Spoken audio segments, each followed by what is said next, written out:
Salut tout le monde, j'espère que vous allez bien. Aujourd'hui on se retrouve pour une nouvelle présentation. Il s'agit d'une petite CLA. Donc aujourd'hui je vous présente cette CLA de 2021 du coup. C'est une CLA de mémoire 200.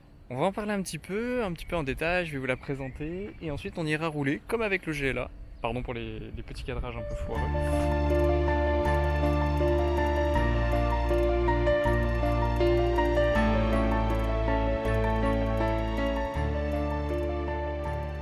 Alors du coup pour parler quelques chiffres, du coup cette voiture c'est la 200 D, du coup elle a 163 chevaux. Du coup il s'agit d'un 4 cylindres 1,3 litre, ce qui est plutôt correct pour un daily. Elle fait 270 Nm de couple, ce qui est pas énorme en vrai. Du coup au niveau conso estimé on est à plus de 6 litres. Franchement pour un diesel moi j'y crois pas, avec une boîte auto je dirais plutôt qu'on est autour des 4-5 litres. Elle a une belle gueule, elle est pas énorme non plus. Vitesse maximum 226 km/h. On va dire qu'on les atteint jamais si vous respectez les limitations. 0 à 100 8 secondes 3. Sur le GLA qu'on a fait la dernière fois, c'était 7 secondes 1. Il y a quand même une seconde de différence pour le même bloc moteur. Alors le GLA, il y a l'assistance électrique qu'il n'y a pas sur celle-ci. Niveau poids, par contre, on est quand même moins lourd que le GLA. On est sur 1 tonne 400 et quelques 470, je crois. Alors niveau volume de coffre, je sais pas si ça vous intéresse, mais on est à avec le petit logo. Évidemment, haillons pas électrique, mais bon, sur ces voitures, ça se lève tout seul. On est à 460 litres de place. C'est correct, honnêtement, pour partir en vacances. C'est une voiture qui est pour moi plutôt typée pour les jeunes, franchement, au vu de la gueule, au vu de la taille, au vu du coût. Cette voiture, elle a 90 000 km et le propriétaire l'a acheté 27 ou 28 000 euros il y a 6 mois. Bon, alors, place à l'intérieur cette fois-ci. Alors déjà, c'est ça que je vous expliquais qu'on a en différé sur le GLA de la CLA. Je vous mettrai une photo comparative, mais regardez cette belle, vraiment ce beau tableau de bord avec la pièce en alu. Vous avez du LED ici, du LED là. Ça par contre, petite info, je pense qu'à nettoyer ça doit être l'enfer. Avec là derrière l'écran, franchement ça doit être gênant. Mais qu'est-ce que c'est beau, regardez-moi ça. Franchement la Mercedes avec la continuité en alu tout là qu'ils ont fait, l'une des plus grosses parties visuelle de la voiture en intérieur, mais qui est la plus belle pour moi. Pareil, ça, banger les gars. Enfin franchement, c'est ultra pratique. Là, la poignée, elle est pile à la bonne hauteur. Non, franchement, tout est super bien recherché. Alors là, par contre, on n'a pas la trappe à essence comme on avait sur le GLA. Mais, enfin franchement, avec la petite cinématique que vous connaissez, toute cette partie-là, elle est super réussie. Par contre, on tourne un petit peu. Et là, on en arrive à un truc qui est vraiment c'est tout sectorisé. Un petit peu dommage. Ça, c'était la même chose que je disais sur le GLA, on dirait un truc de scénique, et puis ça, ils auraient pu l'enlever, hein, ça, le mettre en digital, et ça, peut-être l'enlever, ou je sais pas. C'est un petit peu dommage. Les bouches d'aération aussi. Oh. Rien que quand tu les tournes déjà, c'est très agréable. Ah, c'est banger. Petit rangement, comme dans le GLA. En fait, il n'y a que ça qui change, et ça du tableau de bord, par rapport au GLA. Non, on a aussi un Lightning ici. Mais pas d'USB, ça peut être gênant si on est chez Samsung ou autre. Niveau plafonnier, franchement ça c'est vilain. Franchement je sais pas ce qu'ils ont fait avec du plastique qui craque, la lumière qui éclaire rien. Non franchement c'est vilain. Bon, sur ces bonnes paroles les amis, on va déjà aller rouler un petit coup. Parce que j'ai pas la voiture très longtemps, donc j'essaie de vous faire un truc assez condensé. On va aller rouler, on va parler un petit peu. En plus il fait super chaud là, donc on va vite aller rouler. Alors pourquoi déjà j'ai changé de tenue? Je vais vous expliquer juste vite fait. En gros, j'ai tourné des rushs il y a maintenant un mois et ça n'a pas marché. En fait les rushs de cette caméra n'ont pas fonctionné. Donc vous aviez ni le son, ni ce plan là. Et je vais pas vous proposer ça, je voulais pas proposer un truc de basse qualité, donc on a réorganisé un essai avec le proprio. Pour vous refaire un petit topo, je verrai si je le laisse au montage, mais franchement moi j'adore. Je trouve que par rapport au GLA, puisque c'est le même intérieur techniquement, il est beaucoup plus joli, le tableau de bord est beaucoup mieux fait, avec une belle plaque d'alu, tout ça. Même ici à ce niveau-là, c'est beaucoup plus joli au niveau de la portière, etc. Je trouve que l'intérieur d'une CLA classe A est beaucoup mieux travaillé que le GLA. Après, c'est mon ressenti. Franchement, c'est la voiture daily par excellence. Déjà, première étape, à aucun moment, je sens le passage de vitesse. Les boîtes Mercedes, et en l'occurrence celle-ci, c'est une pépite en daily. On a vraiment l'ADN Mercedes égale luxe. Je trouve que vraiment c'est le meilleur ressenti. Niveau insonorisation, par contre, je suis un petit peu plus déçu que le GLA. Je trouve le GLA bien plus insonorisé. Il paraît déjà plus gros, mais j'ai beaucoup plus cette sensation d'insonorisation que je ne l'ai dans celle-ci. On a le start and stop comme sur toutes les voitures aujourd'hui et comme sur le Q3 ou comme sur le GLA, quand vous mettez en éco, ça se met au point mort et avec le GLA ça se met en électrique. Ça permet d'avoir un véhicule qui est bien plus économe. Alors l'option qu'on n'a pas sur celle-ci, qu'il y a sur les classes A, c'est la petite caméra qui est ici et qui vient filmer le feu. Quand vous êtes trop près du feu, ça vous permet de vous l'afficher sur l'écran qui est là. Franchement, j'avoue que c'est un plus. C'est totalement bête, vous savez que j'aime pas tout ce qui est option à la con, mais j'avoue que ça reste des fois pratique. La prise en main du volant aussi est assez confortable, assez agréable. Il est très fin, mais très large. Et ça, la prise en main est tellement agréable. Et je trouve les meilleurs volants qu'on peut trouver sur le marché. C'est pas le meilleur cuir. Les cuirs BM sur les volants, ils sont tellement mieux que sur ces cuirs ici. Mais les volants BM sont quand même moins confortables que les volants Mercedes. Pareil, la sensation des palettes, ça doit être de l'alu. Mais c'est très agréable. Elles sont, moi qui n'ai pas des grosses mains, elles sont très accessibles. Niveau freinage, pour vous donner le ressenti là, ça freine pas super bien. Franchement, comparé au Q3, c'est un petit peu dommage. Par contre, c'est ça aussi qui est bien, la boîte n'étant pas verrouillée, vous mettez pied dedans, ça reprend ce qu'il faut. Là, on va y aller tout doucement parce que la voiture n'est pas chaude.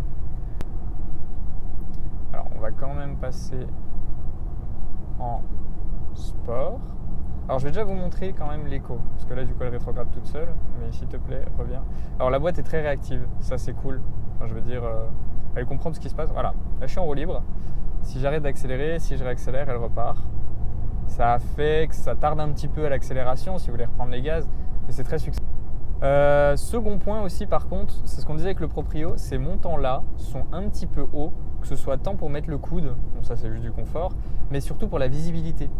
En vrai, on est vite embêté pour voir, les montants sont très épais et niveau visibilité générale, c'est un petit peu moyen, sachant qu'elle a un grand nez très plongeant. Donc, on a un petit peu ce petit stress de risquer de la taper quelque part ou de ne pas voir quelque chose.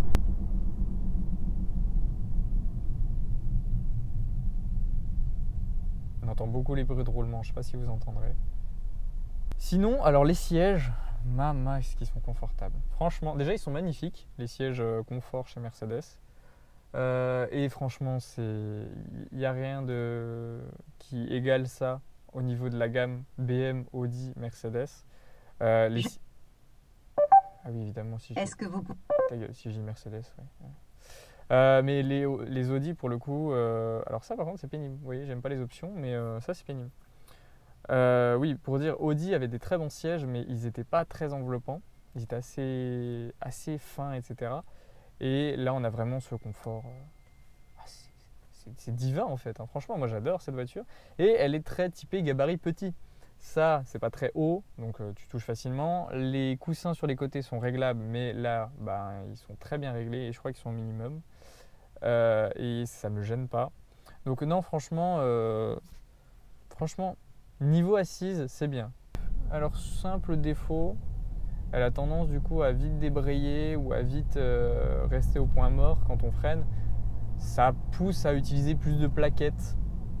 C'est un petit peu dommage dans le sens où on aimerait avoir vous voyez, je freine, le régime moteur ne reprend pas, il reprend qu'à un certain moment. On aimerait avoir le régime moteur qui vient soutenir un petit peu. Alors là, par contre, les gars, vous avez un Dodan, c'est une montagne. Qui viendrait soutenir le freinage. Ça par contre c'est un mauvais point sur les Mercedes. Le nez est très long, très bas et c'est très chiant. Vous avez tellement vite fait de le frotter. Mais regardez lui, je sais pas si vous verrez avec cette caméra là, mais les gars ils sont pas aux normes, très honnêtement. J'ai cru que j'avais touché. Au niveau de la direction aussi, alors normalement quand vous voulez avoir du confort, l'objectif c'est qu'il y ait très peu de points de résistance, très peu de sensations de la route. Il en faut, mais le but c'est quand même de déconnecter la route de votre sensation dans la voiture.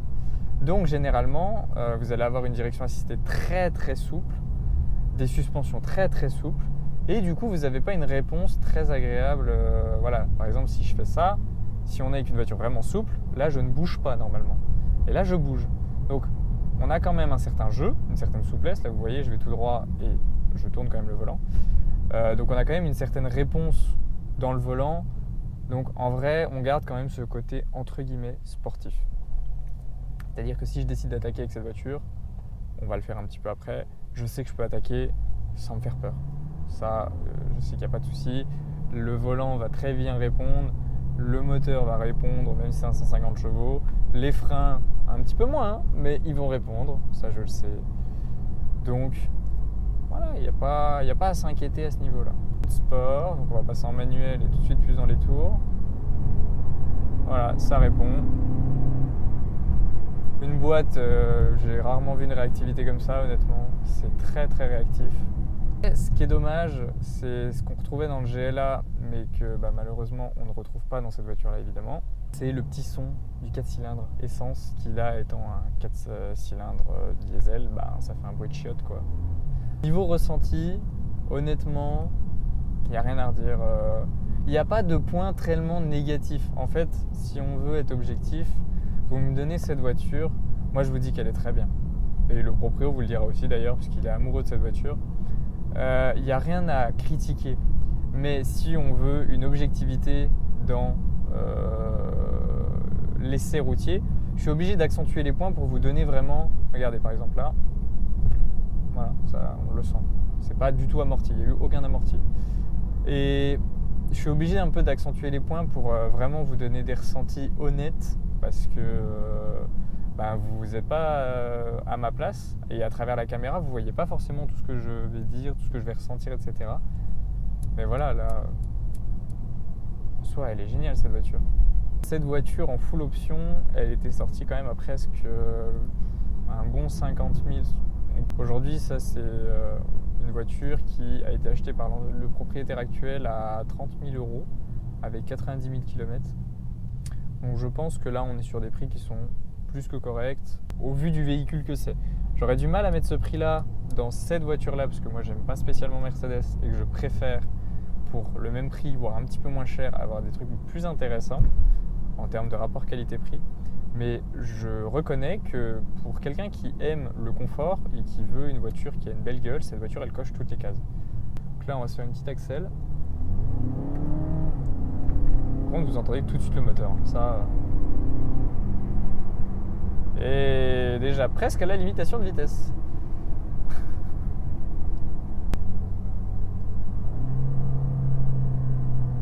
Bon, on va suivre la déviation, qu'est-ce que vous voulez que je vous dise? Alors ça, voilà. J'essaie de la tester un peu dans toutes les conditions, cette voiture. Donc on a fait de la NAS, on a fait des petites routes avec... Enfin, on n'a pas encore fait des petites routes avec des virages. Mais on fait un quartier pavillonnaire. Du coup, ça nous permet de nous rendre compte au niveau de la visibilité, au niveau... Donc là, vous n'avez pas tellement de gestion de boîte puisque c'est une boîte auto, donc ça, vous n'avez pas à vous en occuper. Mais effectivement, son point fort, cette voiture, ça va être surtout dans tout ce qui est national, voie rapide, etc. Tout ce qui va être citadine, petite rue, trucs comme ça, c'est pas tellement son fort. Encore une fois, pour la visibilité, ça reste une voiture qui est quand même longue, mais où c'est que je m'embarque, moi? Ah, on va pouvoir connaître le rayon de braquage, peut-être? Ouais, vaguement. Niveau rayon de braquage, du coup, vu comme c'est une traction, on n'est pas sur le meilleur angle de braquage qu'on peut trouver sur toutes ces voitures. Voilà. Ça braque correctement, mais voilà, faut que je fasse demi-tour.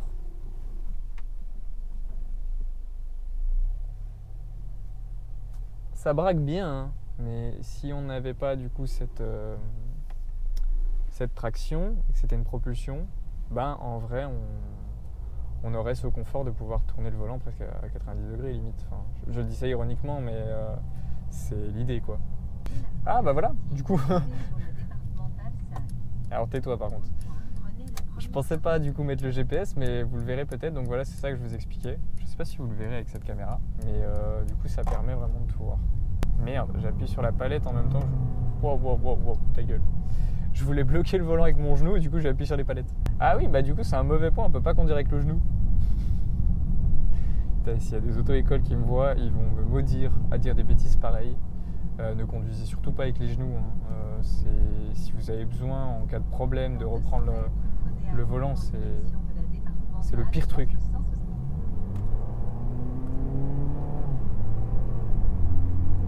Du coup, j'ai pas mis de mode sport, j'ai essayé en confort, voir si c'était réactif, et en vrai, il y a quand même un peu plus de temps de réponse. Ah oui, il y a une vraie différence au niveau de la réponse pédale. Hein. Voyez.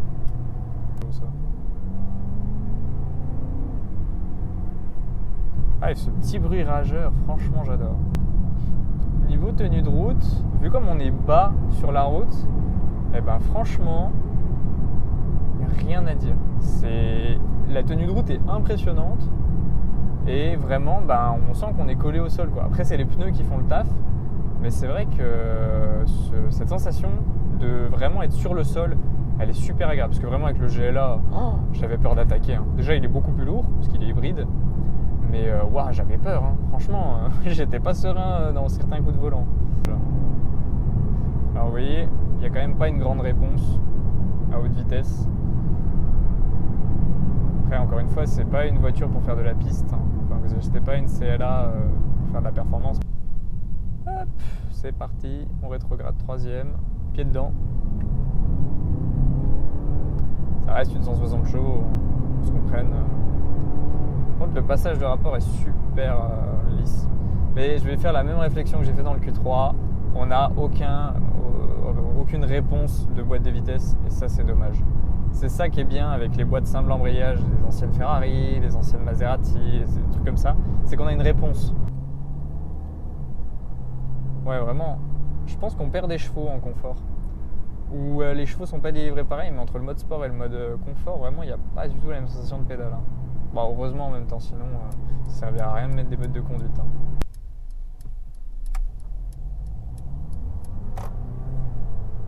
Calme-toi!